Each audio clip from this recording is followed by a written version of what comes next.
Morning everyone, good morning respected ma'am. मेरा नाम आयुष पंत है और मैं बेसिकली श्रीनगर कोरियावाड़ का रहने वाला हूँ और मेरी पोस्ट ग्रेजुएशन उत्तराखंड संस्कृत विश्वविद्यालय से चल रही है और मैं इधर डाटा एंट्री ऑपरेटर का कोर्स कर रहा हूँ और आज मेरा टॉपिक है जनरेशन ऑफ कंप्यूटर। क्या मैं शुरू कर सकता हूँ? में जो हमारा था फर्स्ट जनरेशन में कंप्यूटर क्षेत्र में, कंप्यूटर के तकनीकी क्षेत्र में वैक्यूम ट्यूब का प्रचलन हुआ, जिसमें वैक्यूम ट्यूब जो था, वैक्यूम ट्यूब आकार में बहुत बड़ा था जो एक पूरे कमरे की जगह घेरता था, जिस कारण वो बहुत ज़्यादा बिजली की खपत करने के कारण वो बहुत ज़्यादा हीट प्रोड्यूस भी करता था। हीट प्रोड्यूस के कारण उस जगह एक एसी की या पंखों की ज़रूरत पड़ती थी। इसी कारण यह कांच का भी बना था और इस जनरेशन के जो कंप्यूटर्स थे वो थे यूनिवेक और इनिएक। तो मैं आपको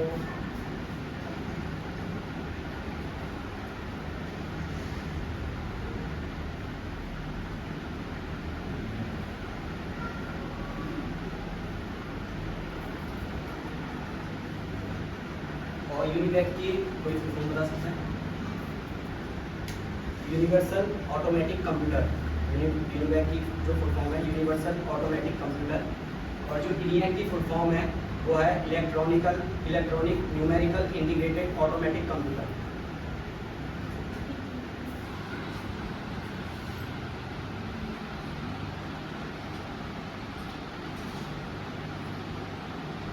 इलेक्ट्रॉनिक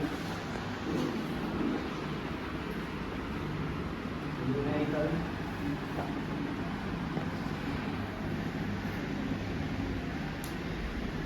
इंटीग्रेटेड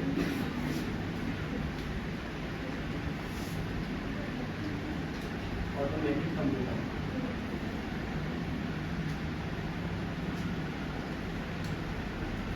और जो हमारी फर्स्ट जनरेशन थी वो 1945 से 1959 के बीच में प्रचलन में आई।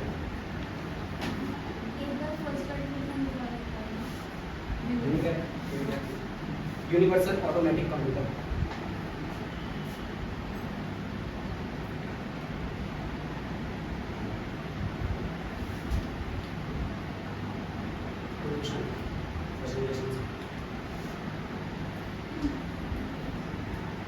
जिसमें वैक्यूम ट्यूब की जगह ट्रांजिस्टर ने ली, जो ट्रांजिस्टर इसी की तुलना में, वैक्यूम ट्यूब की तुलना में काफ़ी छोटा था, आकार में बहुत छोटा था और यह बिजली की खपत भी कम करता था। वैक्यूम ट्यूब की तुलना में बिजली की खपत बहुत ज़्यादा कम करता था और इसी कारण यह हीट भी प्रोड्यूस कम करता था। इसमें हीट भी बहुत कम प्रोड्यूस होती थी, जिससे मतलब ना एसी की ज़रूरत पड़ती थी और ना कि एसी ना पंखों की किसी की ज़रूरत ना ज़्यादा मात्रा में नहीं थी। और ये जो जनरेशन है यह 1959 से 1965 के टाइम पीरियड के बीच में चली। इसमें जो कंप्यूटर थे हमारे IBM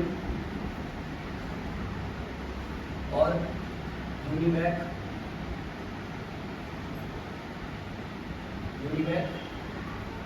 570,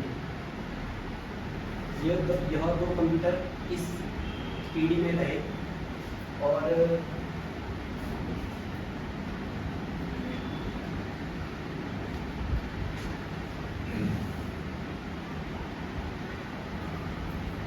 IBM की कोई फुल फॉर्म बता सकते हैं? IBM की फुल फॉर्म है इंटरनेशनल बिजनेस मशीन, जिसको अब हम तकनीकी क्षेत्र में मतलब मॉडर्न ज़माने में हम मेन फ्रेम कंप्यूटर बोल सकते हैं। जो IBM है वो स्पेशली बिजनेस तौर में यूज़ किया जाता था। International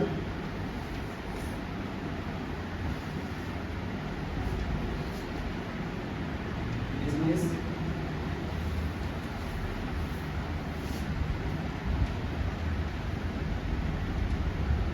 machine. Any question?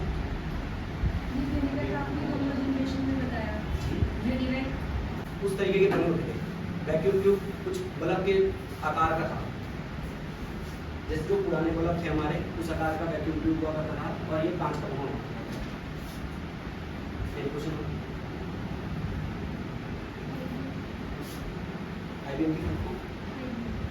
International अब आती है हमारी थर्ड जनरेशन जो 1965 से और 1971 के बीच में रही।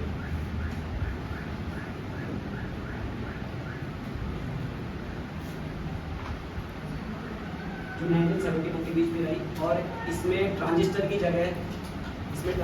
जगह आईसी चिप ने ले ली थी, जो आईसी चिप सिलिकॉन धातु की बनी होती थी। इंटीग्रेटेड सर्किट बोला जाता है इसे।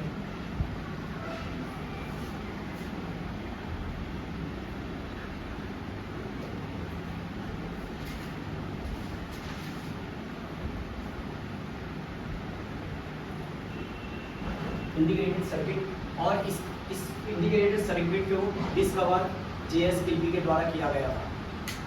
जेएस किल्बी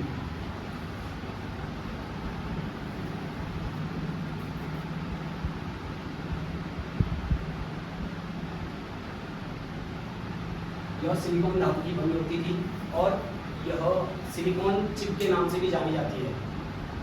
जैसे अभी हमारी रोम होती है, जिस तरीके की रोम होती है वैसी आकार में, ये छोटे से आकार में, आकार भी काफ़ी छोटा हो चुका था, और ये तीव्र गति, विश्वसनीय और सस्ती थी।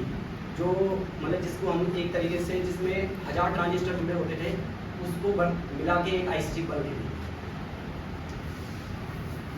और उस जनरेशन के जो कंप्यूटर्स थे वो था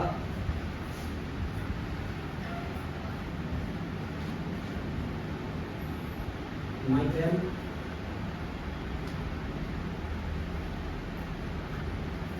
पीडीपी 11, माइक्रेन, और इस पीढ़ी के जो कंप्यूटर थे वो माइक्रेन और पीडीपी 11 थे। दो कंप्यूटर इस पीढ़ी के थे।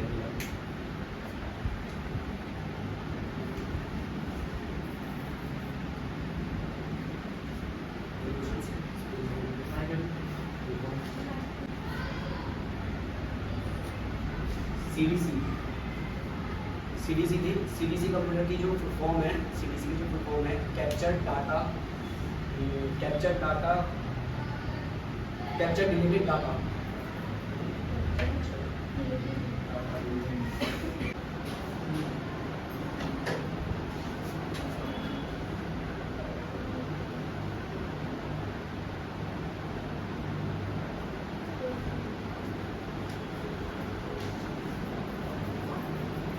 वो जनरेशन हमारी 1971 से और 1989 के बीच में रही।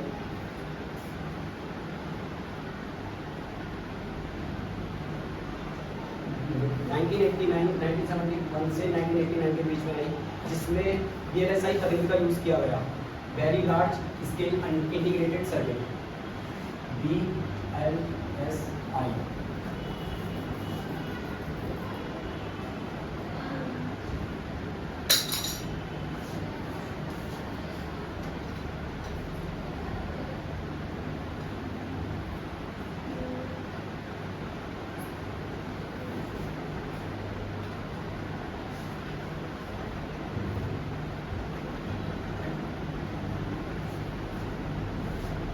VLSI तकनीक का यूज़ किया गया, और यह अब तकनीकी क्षेत्र का बहुत ज़्यादा ही मॉडर्न और एडवांस हो चुकी थी इस समय तकनीक।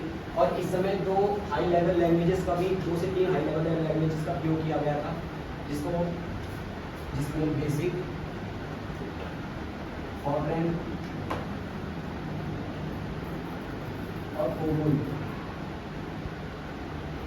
ये 3 लैंग्वेजेस इस समय इस पीढ़ी में आ चुकी थी। आप इन 3 पीढ़ियों में से इन 3 लैंग्वेजेस में किसी की फुल फॉर्म बता सकते हैं? बेसिक की फुल फॉर्म है बिजनेस और purpose symbolic instruction code.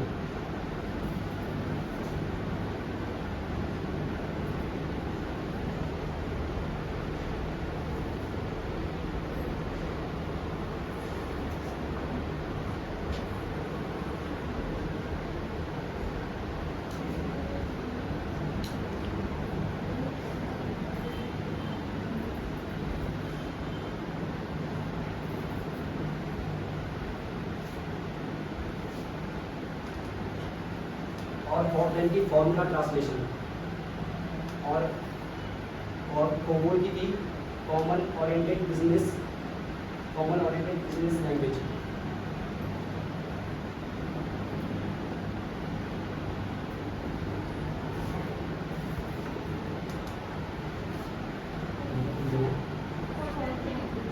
Formula translation.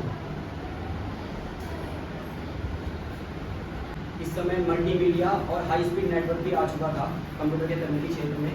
जैसे मल्टीमीडिया में ऑडियो और वीडियोस भी आ चुके थे, और जो हाई स्पीड नेटवर्क थे उसमें लैन और वैन का भी आ चुके थे तकनीकी क्षेत्र में इस पीढ़ी में। लैन और वैन की फुल फॉर्म किसको पता है?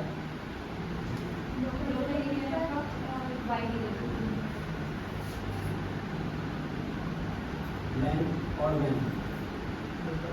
और इस समय जो कंप्यूटर, अभी जो थर्ड जनरेशन था, थर्ड जनरेशन में जो कंप्यूटर थे उसमें सिर्फ कीबोर्ड और मॉनिटर था। उस समय सिर्फ जो भी काम होता था वो कीबोर्ड से ही किया जाता था। अब जो आया था, अब इसमें माउस का भी यूज़ होने लगा। माउस भी इस तकनीक में आ चुका था। माउस, कीबोर्ड और मॉनिटर, अब तीन चीज़ों से मिलकर कंप्यूटर, मतलब जिसे हम माइक्रो कंप्यूटर बोलते हैं। अब ये माइक्रो कंप्यूटर की तकनीक में हम पहुँच चुके थे कि हम माइक्रो कंप्यूटर जो उसको हम फिलहाल यूज़ करते हैं ऑफिशियल पर इन सभी चीज़ों में।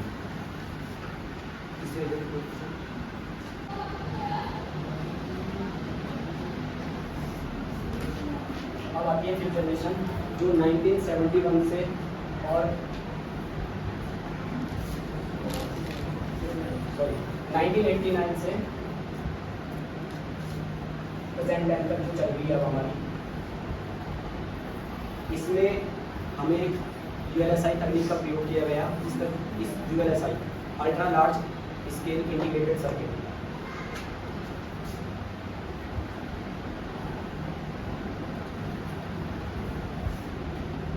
और इसमें एआई तकनीक का भी प्रयोग किया जा रहा है जिसे भविष्य का कंप्यूटर भी कहा जाता है, और एआई की फुल फॉर्म है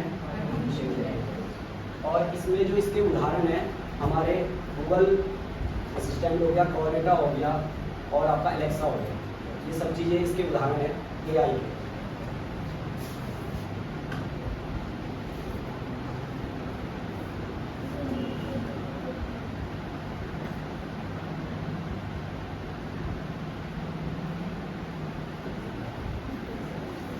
और अब ये जो कंप्यूटर थे बहुत काफ़ी तकनीक में बहुत ज़्यादा एडवांस हो चुके थे, मॉडर्न हो चुके थे, और इसमें पूरा विश्वास किया जा सकता था।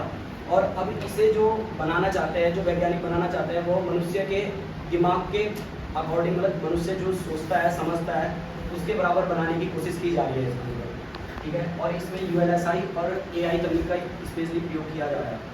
और इसके जो कंप्यूटर है वो है परम।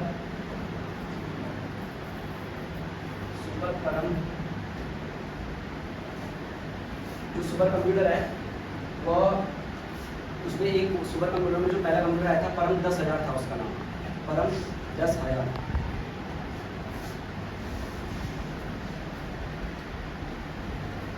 और माइक्रो